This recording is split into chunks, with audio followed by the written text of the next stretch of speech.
Sejam bem-vindos ao Fala Meu Doutor, um podcast de assuntos relevantes e pessoas interessantes. Eu sou Roberto Robaldo, médico proctologista, e ao meu lado tenho o grande amigo... Eu sou Henrique Isaacson, médico urologista, e hoje gostaria já de deixar um recado para vocês.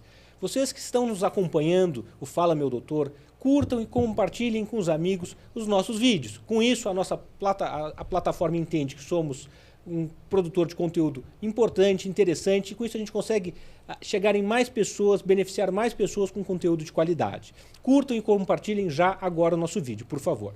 Hoje temos a honra e o prazer de apresentar o Dr. Eliezer para falar sobre cirurgias das pálpebras. O Dr. Eliezer é médico graduado pela Universidade Federal de Pelotas, especialista em oftalmologia pelo Hospital de Clínicas de Porto Alegre, com fellowship em cirurgia de órbita, vias lacrimais e cirurgia oculoplástica pela USP.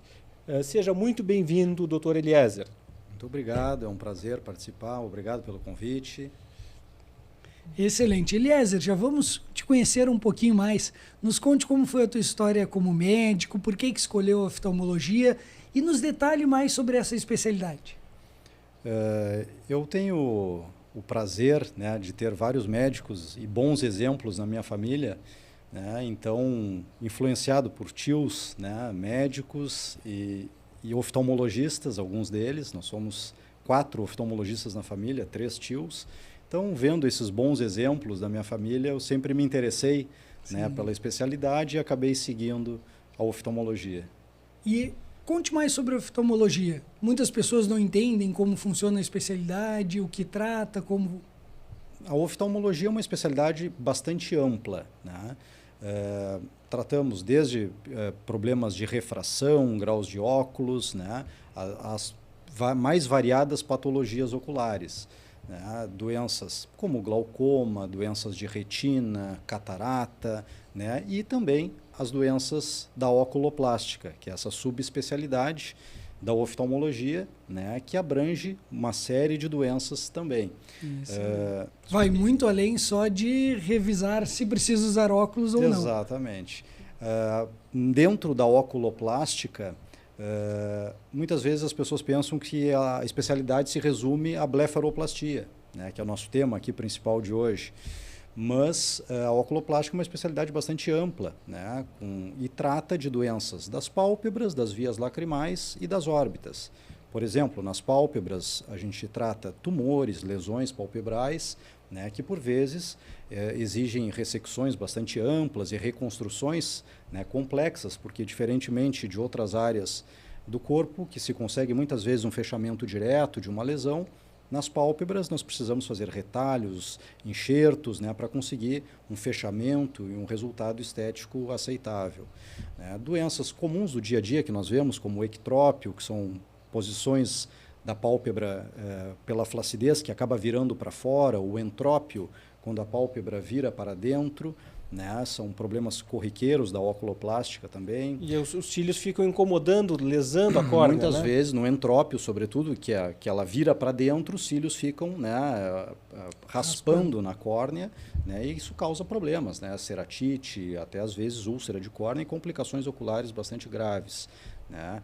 Outros problemas mesmo relacionados aos cílios, que a gente chama de triquíase, que são o mau posicionamento, o mau direcionamento dos cílios, né? Quando os cílios crescem virados para dentro, causam a mesma situação, mesmo com a pálpebra em posição correta, sem entrópio. Né? Doenças... E essas alterações na pálpebra, por que acontecem? O ectrópio e o entrópio acontecem fundamentalmente pela flacidez, né? A causa mais comum. Existem outras causas, como causas cicatriciais, por exemplo, o paciente que fez uma cirurgia ou teve um trauma, né, que pode ter um ectrópio ou um entrópio cicatricial. O mais comum é essa situação involucional que nós chamamos, que é da idade, né, pela flacidez, a pálpebra fica instável, né, e pode virar para fora ou para dentro. Sim. E tem outras alterações da pálpebra que estavas comentando? Outras alterações, como por exemplo até das vias lacrimais, né, que também fazem parte da oculoplástica, né, obstruções das vias lacrimais que causam lacrimejamento, que nós chamamos de epífora, né, e muitas vezes infecções recorrentes, como a dacriocistite, né, que requerem muitas vezes o tratamento cirúrgico, né, das vias lacrimais. Doenças das órbitas, como traumas, né, com fraturas orbitárias, doenças sistêmicas, como a doença de Graves, né, relacionada ao hipertireoidismo, né, que há um ataque, né, imunológico aos tecidos orbitários, né, causando retração das pálpebras, proptose, né, que é o olho saltado. Então, são exemplos, né, de algumas patologias que fazem parte aí do escopo da oculoplástica. Bastante coisa. Bastante. E, doutor Eliezer, hoje o oftalmologista, né, o consultório do oftalmologista não é um simples consultório, tem uma gama grande de aparelhos, isso é importante, né? Nós precisamos muitas vezes lançar mão, né, de exames complementares para o auxílio diagnóstico, né? A oftalmologia é uma especialidade que se desenvolveu muito nos últimos anos relacionado, né, à tecnologia, né? Nós temos informações, exames, né, cada vez mais frequentes de uso diário, né, que há 10 anos atrás eram inexistentes ou pouco disponíveis, né?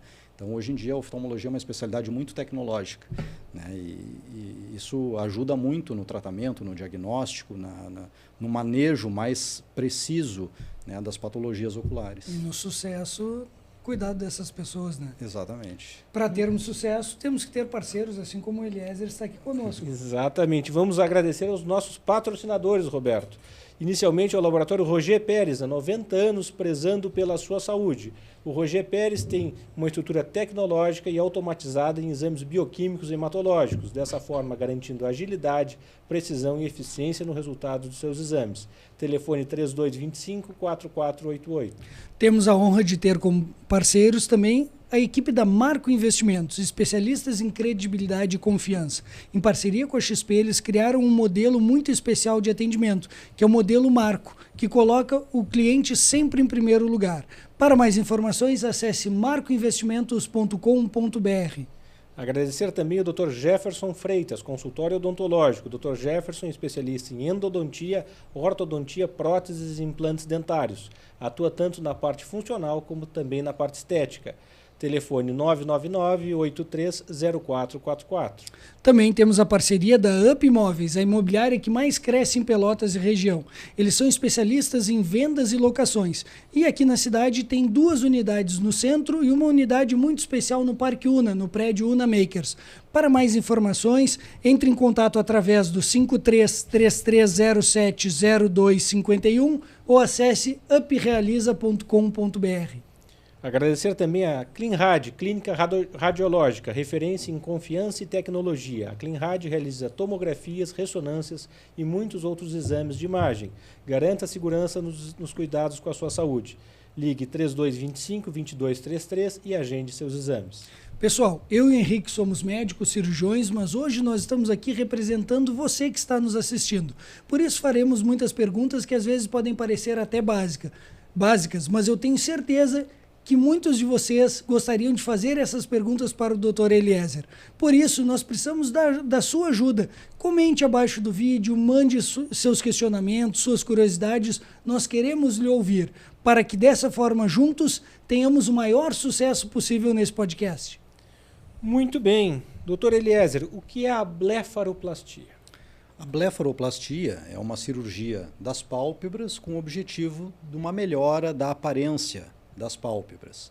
Nós corrigimos basicamente o excesso de pele, né, e a flacidez e as bolsas de gordura, né. As bolsas de gordura, né, muito me perguntam, né, o que são as bolsas de gordura, né? As bolsas de gordura nada mais é do que a gordura orbitária que acaba protruindo e aparecendo na pálpebra. Nós temos uma estrutura chamada septo orbitário que separa as estruturas palpebrais, pré-septais, das estruturas orbitárias, que ficam atrás do septo. Ficam lá para dentro. Lá para dentro. A gordura ela fica na órbita. Nós temos uma gordura na volta dos olhos, na órbita, e essa gordura, o lugar dela é na órbita. Porém, quando o septo orbitário ele vai ficando flácido, né, e isso permite, o septo ele não consegue mais segurar a gordura na órbita e permite que a gordura venha aparecer aqui na pálpebra, que dá um aspecto, né, de cansaço, de envelhecimento, né, e que acaba incomodando o paciente. E essa é uma queixa mais comum entre as mulheres ou entre os homens? Mais comum ainda entre as mulheres, mas cada vez mais nós temos pacientes masculinos que se incomodam em relação a essa flacidez, ao excesso de pele. Cada vez mais nós temos operado homens também com essa mesma queixa, mas ainda é uma cirurgia mais comumente realizada em mulheres. E qual a faixa etária que mais sofre com esse excesso de pele? O processo do excesso de pele e flacidez, eles são mais comuns, né, em pessoas mais velhas, né? Mas claro que há exceções, né? Tem pacientes mais jovens, com 20, 30, 40 anos, com excesso de pele significativo, né? E não existe uma idade para realizar a blefaroplastia. Existe a indicação, né, quando há excesso de pele, quando o paciente está incomodado com isso, quando há prolapso de bolsas de gordura, isso pode ser corrigido independentemente da idade. E essa condição em pacientes mais jovens é genética? Tem alguns fatores de risco? Tem relação bastante com componentes hereditários, né? Nós vemos às vezes famílias, né, que têm as pálpebras com aspecto mais flácido, isso é bastante comum, né? Então tem componente sim genético, hereditário, né? Embora possa ser de uma maneira esporádica também, né? E quais os fatores de risco para desenvolver essa flacidez? O principal fator de risco, né, é o componente de flacidez relacionado à idade, né? Esse é o principal. Também, né, as questões hereditárias genéticas, como falamos há pouco, né, e também, claro, o excesso de exposição a sol, né, maus hábitos, digamos, de vida, né, hábitos não saudáveis, claro, aumentam a chance, né, de desenvolvimento desses problemas, né.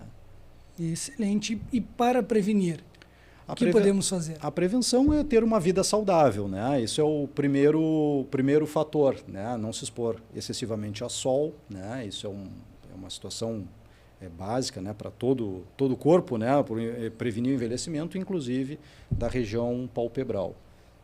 Consumir colágeno numa dose adicional ajuda? Não temos evidências de que vai fazer, né, isso realmente prevenir, né, a evolução desse problema. E uma dúvida que nos mandaram, o uso de maquiagem aumenta o risco de ter essa flacidez nas pálpebras? Não, a maquiagem especificamente não. Claro que existem processos alérgicos, né, que se chama blefarocalásia, que é um processo alérgico recorrente e que isso vai gerando, claro, aumento da flacidez por edema recorrente da pálpebra. Mas não está relacionado ao uso de maquiagem, a não ser um paciente que seja extremamente alérgico, que tenha um processo, né, alérgico recorrente, mas não é uma situação comum. Eliezer, essa queixa vai além daquele olhar cansado que os pacientes reclamam, né? Muitas vezes essa pálpebra pode dificultar a visão. Como é que é isso? Existe uma situação chamada ptose palpebral, né? A ptose palpebral é quando a pálpebra ela está caída, ela está fora de posição. Isso, por vezes, há uma confusão relacionada à dermatocálase, que é o excesso de pele, né? E, por vezes, pode estar associado também, né? O paciente pode ter dermatocálase e também ptose palpebral, né? Pode ter as duas coisas.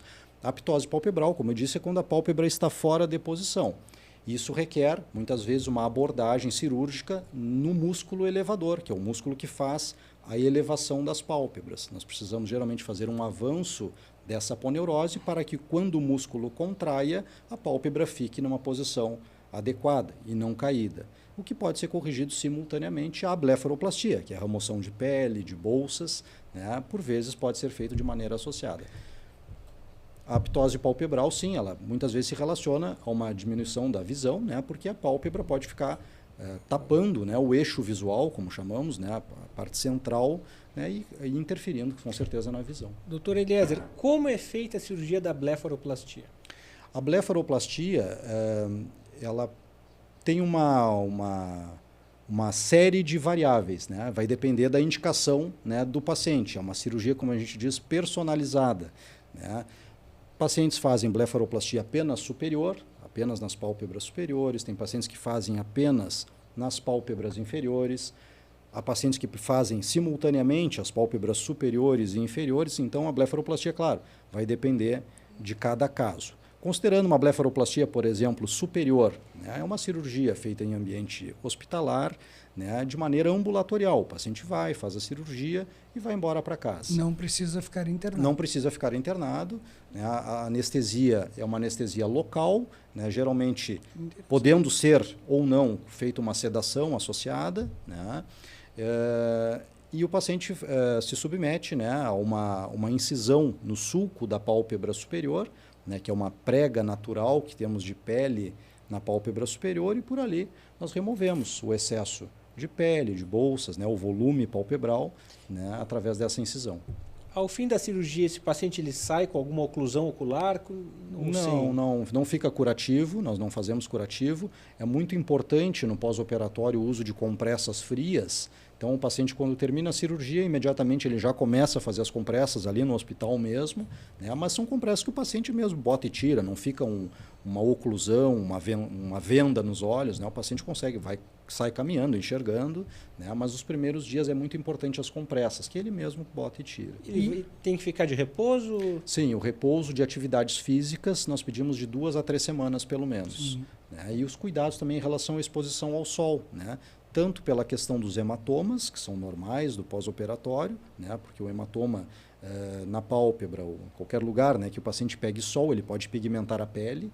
Então, é importante não pegar sol no pós-operatório. E também pela questão da cicatriz, né? Pegando sol aumenta a chance de uma cicatriz mais aparente, menos estética. Né? Falando em cicatriz, elas são visíveis? As pessoas identificarão alguém que operou as pálpebras? Isso, claro, o processo de cicatrização é um fenômeno individual, né? Depende muito do paciente. A pálpebra ela é a nossa aliada nesse sentido, porque a pele da pálpebra é uma pele muito fina e muito bem vascularizada. Então, a cicatriz na pálpebra costuma ter um excelente aspecto. Né? E, além disso, além de ter uma boa cicatrização, geralmente a gente faz a incisão, né, no sulco palpebral, em que ela fica, né, escondida, né, quando o paciente está com o olho aberto, muitas vezes nem é perceptível. Com o olho fechado, pode-se perceber uma linha na pálpebra superior, e tem pessoas que a gente já fez a cirurgia alguns anos atrás que a gente nem percebe, né? Mesmo quando presta atenção, praticamente desaparece. Né? Mas, claro, isso é variável de pessoa para pessoa. E tem uma idade mínima para fazer essa cirurgia? Não. Como são os exames pré-operatórios? A idade, como eu disse, é um fator que não interfere, né, na indicação cirúrgica. Né? Geralmente, claro, quanto mais idade, mais chance, né, dessa flacidez e excesso de pele, mas isso pode ser realizado em qualquer idade. No pré-operatório, né, se avalia as condições médicas prévias, né, se o paciente tem alguma comorbidade, dependendo dessa situação, a análise, né, pré-operatória é especializada. Os pontos que são utilizados, eles precisam ser retirados depois? Sim, a gente faz pontos geralmente com uma sutura de nylon, né, que é um fio não absorvível e que é removido no pós-operatório. A cicatriz costuma ficar melhor, né, com os fios monoabsorvíveis, monofilamentares e não absorvíveis. Né? Em média, quantos dias depois do pós-operatório? De 7 a 10 dias. 7 a 10 dias. 7 a 10 E dias. a dor no pós-operatório? É bastante? Não, isso é uma queixa muito frequente, é uma pergunta, perdão, muito frequente. Né? Se dói o pós-operatório ou a cirurgia. Isso costuma ser muito tranquilo. O paciente, mesmo que tenha bastante hematoma, bastante edema, não costuma ter dor significativa. Né? É um desconforto bastante leve. A gente prescreve analgésicos comuns no pós-operatório. Tem pacientes que nem chegam a utilizar analgésico porque não há necessidade. Alguns sentem no primeiro, segundo dia algum desconforto. E com analgésico comum alivia e costuma ser muito tranquilo.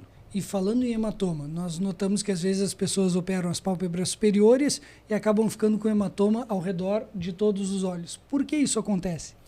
As pálpebras são tecidos bastante delicados, vamos dizer assim. Né? Então, a pálpebra superior, quando se faz uma cirurgia, né, o hematoma, ele tende a infiltrar e a descer, né, para as pálpebras superiores por uma questão de gravidade. Sim. Então, é normal, né, o paciente ter, né, hematomas nas pálpebras superiores, até região malar, até mais baixo do rosto. O hematoma ele vai escorrendo e sendo absorvido, né, por baixo da pele. Então, isso e é qual normal. a estratégia para absorver mais rápido, além das compressas frias? Basicamente são as compressas, é o que a gente costuma prescrever no pós-operatório. Né? Tem algumas medicações de pacientes que gostam de utilizar alguns produtos, né, para absorver mais rápido, mas isso não influencia muito no resultado final da cirurgia, só por uma questão de uma melhora mais rápida mesmo. Falando em resultado final, qual que é o tempo para ter o processo completo? Digamos, eu quero estar super bem no aniversário do Henrique. Quanto tempo antes eu tenho que fazer a minha blefaroplastia? A gente recomenda um tempo assim, de pelo menos 4 meses, né, de evolução. O processo de cicatrização é um processo que demora alguns meses, né, a maturação, né, da cicatriz. Né, Então, de 4 a 6 meses costuma ser um tempo adequado, né? Claro que muitas vezes o paciente com 1, 2 meses da cirurgia já experimenta um resultado bom, né? E muito melhor do que pré-operatório, né? Mas o resultado final, e a gente costuma recomendar, então, pelo menos um tempo de 4 a 6 meses, antes de uma festa, de um aniversário importante. Tem alguma época do ano melhor para fazer, Eliezer? Não, essa é uma pergunta também muito comum, né? O que nós temos que ter cuidado em relação à exposição solar, né? Claro que naturalmente no inverno, né, nós nos expomos menos aqui na nossa região, né? Mas eu sempre costumo dizer que eu fiz o meu fellowship em Ribeirão Preto, que é uma cidade que é verão quase que o ano inteiro, né? Tem uma Muito semana quente. de frio, né, no ano. Então, é uma cidade muito quente, com muito sol, né? E essa cirurgia é feita o ano todo. Sim. Então, nós podemos fazer a cirurgia em qualquer época do ano, fazer no verão, sem problema algum, só tendo os cuidados de não se expor ao sol, né? Esses cuidados são importantes. E como evitar a exposição ao sol? Eu sei que o uso de boné, chapéu, isso ajuda, mas no dia a dia às vezes não tem como. Qual outra estratégia para proteger?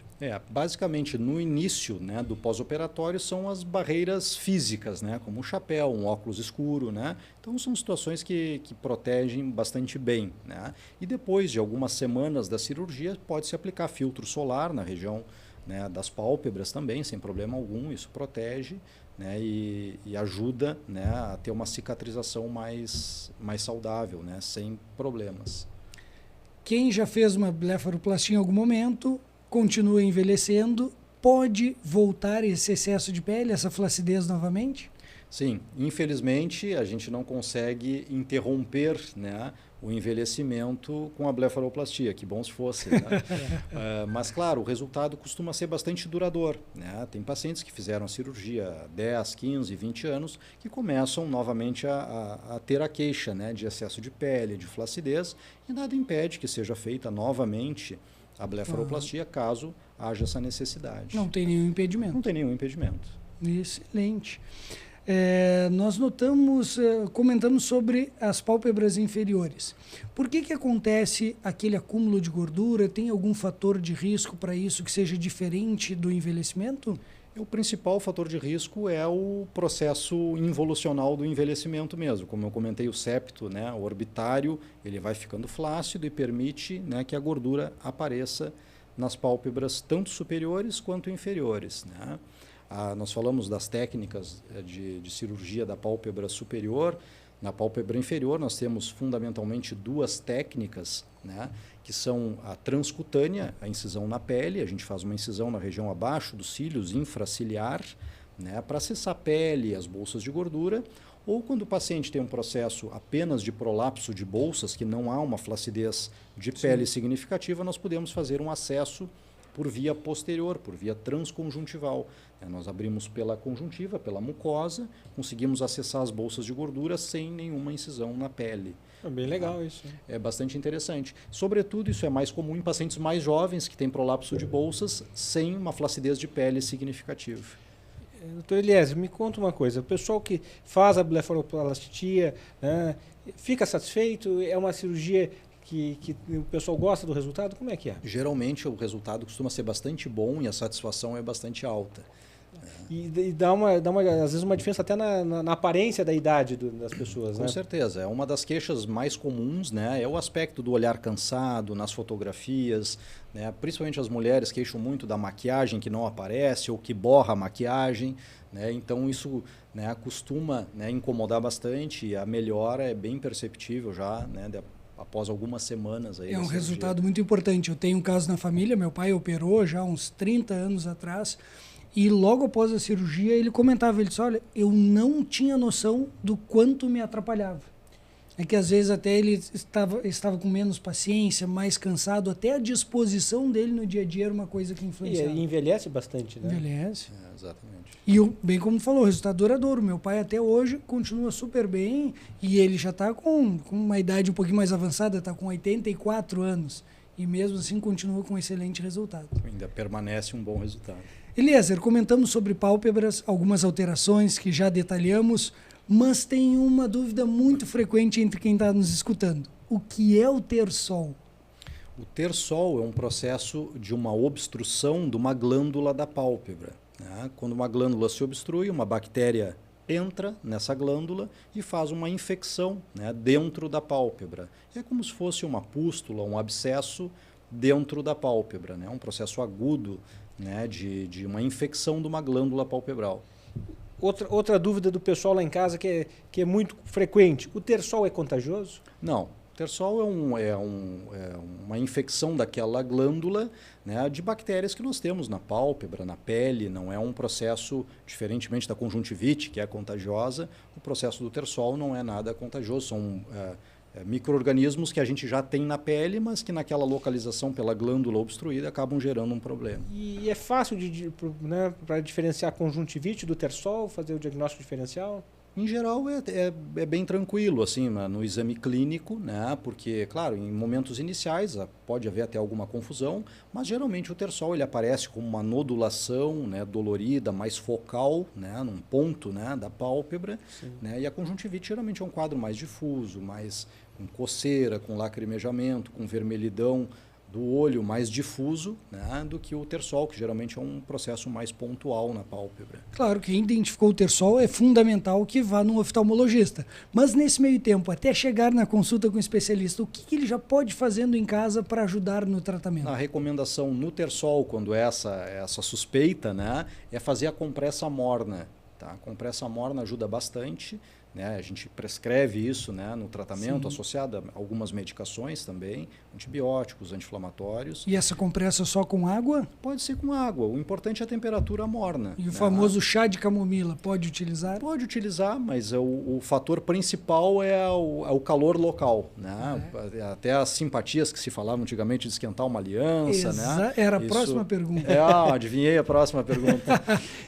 Isso é muito comum, né? As pessoas terem essa cultura, essa lembrança dessas simpatias e funciona de fato porque o calor local... Mas tem que ter cuidado para não queimar. Cuidado para não queimar, não pode ser excessivo, claro.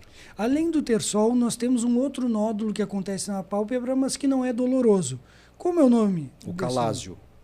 O calásio é uma glândula da pálpebra que fica obstruída, né? E ela não está com um processo infeccioso, né, como o terçol, né, como o ordéulo, que a gente chama o terçol, né, tecnicamente. E o calásio é um cisto estéril dentro da pálpebra, uma glândula que se obstrui, né, e por vezes fica uma nodulação, né, na pálpebra que pode melhorar, inclusive até com as compressas. Né, a gente tenta, né, quando aparece a lesão, e principalmente na fase aguda, né, melhorar com o tratamento clínico, mas por vezes pode necessitar de uma drenagem cirúrgica, né, para remoção e para melhora desse quadro. Para diferenciar é importante ir no oftalmo. É interessante fazer a avaliação, né, para realmente ver se é esse problema que está acontecendo. Né? E conversamos lá no início sobre obstruções das vias lacrimais.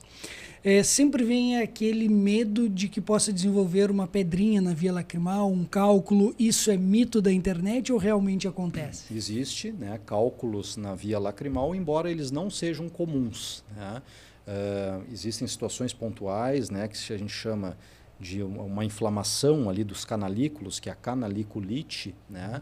Então isso muitas vezes gera cálculos, né, e que acabam gerando processo inflamatório, infecção que não cura, né, com o uso de colírios antibióticos, e às vezes precisa uma abertura do canalículo e a remoção desses cálculos. Mas é uma situação muito incomum, né? Não é uma coisa frequente.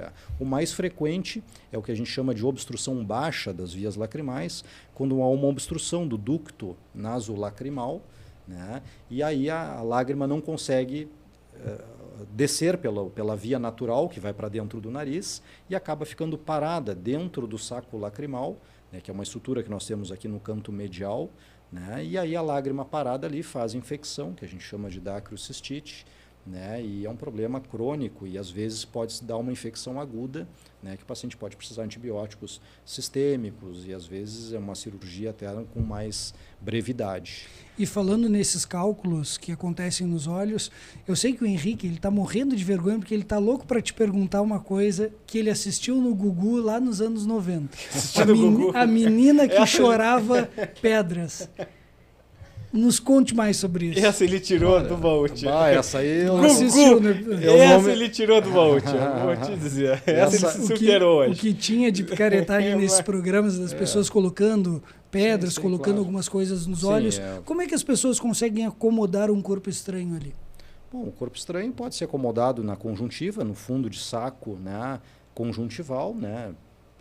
É uma coisa simples de colocar um corpo estranho ali. Perigoso, porque pode machucar a córnea. Perigoso, totalmente absurdo, né? Mas... Isso é uma outra dúvida. Muitas vezes as pessoas machucam os olhos. Eu sei que não está associado com as pálpebras, mas machucam os olhos fazendo alguma coisa em casa, fica incomodando e eles vão prolongando para procurar um oftalmo. Quais os riscos disso? Dependendo da lesão, né, lesões, por exemplo, na córnea, principalmente, elas podem evoluir com infecção, né, com lesões na córnea que podem evoluir até com a perfuração ocular e até a perda da visão e do olho, né? Então, claro que nem sempre a evolução é essa, felizmente, Claro. mas a gente vê com uma certa frequência, por exemplo, corpo estranho metálico, né? Pessoa que trabalha com esmeril, lixadeira, comumente tem corpo estranho na córnea e por vezes, né, vão levando, não vão consultar, né? E aquilo ali pode infectar e ter complicações dramáticas, né, para a visão. Excelente. Henrique, é um assunto muito interessante. Muito interessante e que muda a vida das pessoas, né? Com certeza. A blefaroplastia, por isso que a gente trouxe esse assunto para hoje, né? Muitas pessoas nos pediram para trazer esse assunto. Um assunto realmente muito solicitado, que as pessoas têm muita curiosidade. E melhora a autoestima, né?